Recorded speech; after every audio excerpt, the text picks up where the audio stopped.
নমস্কাৰ, মই কবিতা। মই আজি আপোনালোকক মোৰ অন্য এটা ভিডিঅ'লৈ স্বাগতম জনালোঁ। আৰু আজি মানে কি দেখাত গম পাইছে চাগে মই অলপ বেমাৰী লাগিছোঁ।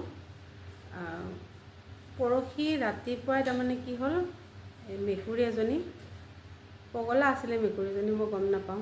বাথৰুমত গ'লোঁ, তাৰপিছত যোৱাৰ পিছত মানে মেকুৰীজনী মই একো কোৱা নাই, খালি মেকুৰীজনীক কৈছোঁ যে ইয়াত কিয় আহিছ যা, সেইখিনিয়ে কৈছিলোঁ খালি মেকুৰীজনীক। আৰু মই গম পোৱা নাছিলোঁ যে মেকুৰীজনী পাগল আছিলে।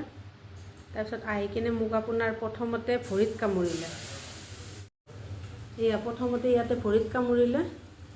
তাৰপিছত কামুৰাৰ পিছত মই ভাবিছিলোঁ মৰম কৰিব আহিছে নেকি, কিন্তু নহয়, দেখিলোঁ পিছত কামুৰিছে। কামুৰিলে, তাৰপিছত আপোনাৰ ভৰিৰ পৰা মই এৰা যাওঁতে হাতত কামুৰিলে। হাতত কামুৰি এতিয়া মানে মোৰ অৱস্থা নাই, হাতো ফুলিছে, ভৰিও ফুলিছে। মানে কি মই এইটোৱে ক'ব খোজোঁ, মানুহে যে জীৱ জন্তু পোহেতো ঠিকে বাৰু, কিন্তু দায়িত্ব কিছু ল'ব লাগে। ধৰক মেকুৰীজনী তেনেকুৱা পাগল হৈছে, এদিনতেতো পাগল হোৱা নাই। সেই মানুহঘৰে নিশ্চয় গম পাইছে যে মেকুৰীজনী কিবা এটা হৈছে, আৰু তেতিয়া হোৱাটো বুজিয়ে যদি কিবা এটা তেওঁলোকে পদক্ষেপ ল'লে হয় যে মেকুৰীজনী কি হৈছে, কি হোৱা নাই, তেতিয়াহ'লে নিশ্চয় মোৰ এইটো নহ'ল হয়। আৰু মোৰ বুলি নহয়, সেইদিনা ৰাতিপুৱা 6টা বজাত আমাৰ কাষৰীয়াৰে খুৰা এজনকো কামুৰিছে তেনেকৈ। খুৰাকটো কামুৰি কিনে মানে মেকুৰীজনী এৰিয়ে দিয়া নাছিলে। তাৰপিছত খুৰাই আপোনাৰ এই গলত ধৰি কিনে মেকুৰীজনীক সেনেকৈ এৰাইছে। আৰু মোৰ ক্ষেত্ৰতো তেনেকুৱা হৈছে, মেকুৰীজনী ইয়াতে যে কামুৰি ধৰিছে, ধৰাৰ পিছত মানে মেকুৰীজনী এৰিবই খোজা নাছিলে। মই সেইখিনি সময়ত কি মোৰ হতবুদ্ধি যে আপোনাৰ হেৰাই যায় সেনেকুৱা হৈছিল, মানে কি কৰোঁ কি নকৰোঁ। তাৰপিছত আপোনাৰ বাওঁ হাতেদি মই মেকুৰীজনীক আপোনাৰ টানি আনিলোঁ, আনি কিনে বাথৰুমৰ বাহিৰত উলিয়াই দিলোঁ। দিওঁতে ভাগ্যক্ৰমে কি হ'ল, মেকুৰীজনী হাতখন মানে বাথৰুমত দৰ্জাত লাগি থাকিল, আৰু মই দৰ্জাখন একদম হেঁচি ধৰি আমাৰ ঘৰৰ মানুহক চিঞৰি মাতিলোঁ। তাৰপিছত তেওঁলোকে গৈ কিনে মেকুৰীজনীক মানে ধৰি কিনে বেগ এখনত মানে ভৰাই থ'লে। তাত মই ভাবিলোঁ যে বোলে মেকুৰীজনীকতো এতিয়া কি কৰোঁ, পাগল মেকুৰী, যদি এৰি দিওঁ আৰু কাৰোবাক কামুৰিব। তাৰপিছত মেকুৰীজনীক বোলো ক'ৰবাত চৰকাৰীভাৱে কিবা যদি থ'ব পাৰে থৈ আহিম, সেই বুলি ভাবি লৈ গ'লোঁ। তাৰপিছত যেতিয়া লৈ গৈছোঁ, মানে 9টা বজাৰ পৰা ঠিক 12টামান বাজিছে চাগে আমি ঘৰ আহি পাইছোঁ। এনেতে আপোনাৰ কি হৈছে, মেকুৰীজনী মানে বেগত মৰিয়ে আছে। আৰু মানে পিছত আমি গম পালোঁ আৰু যে মেকুৰীজনী যিটো বেমাৰ হৈছিলে আপোনাৰ ৰেবিছ, সেই বেমাৰটো হ'লে মানে এনেও নাথাকে।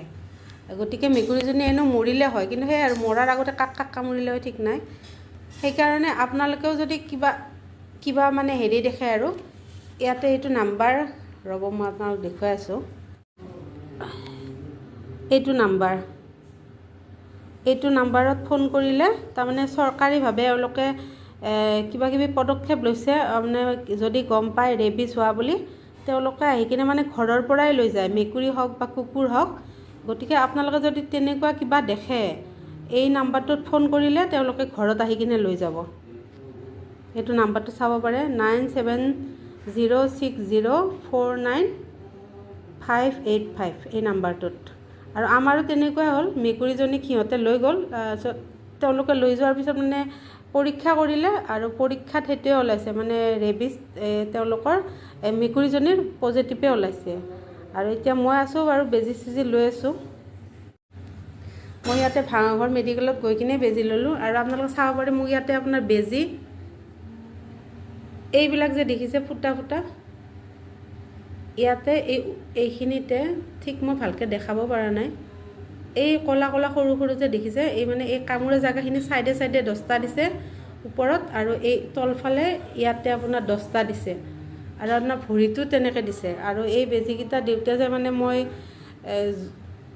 জমপুৰি মানে দেখা যেন পাইছোঁ, আৰু কি ক'ম আৰু, সেইটো মানে ভাষা নাই ক'বৰ কাৰণে। গতিকে আপোনালোকে সাৱধান হ'ব, আৰু সেনেকুৱা কিবা যদি দেখে প্লিজ আপোনালোকে এইটো নাম্বাৰত কণ্টেক্ট কৰি তেওঁলোকক জনাই দিব। কাৰণ সেনেকৈ জনালে আমি নিজে যদি সজাগ হওঁ, তেতিয়াহ'লে নিশ্চয় আমি সকলোৱে ভালে থাকিম। এয়া আৰু এইখিনিয়ে আজি মোৰ ক'ব লগা। ঠিক আছে দিয়ক, ধন্যবাদ।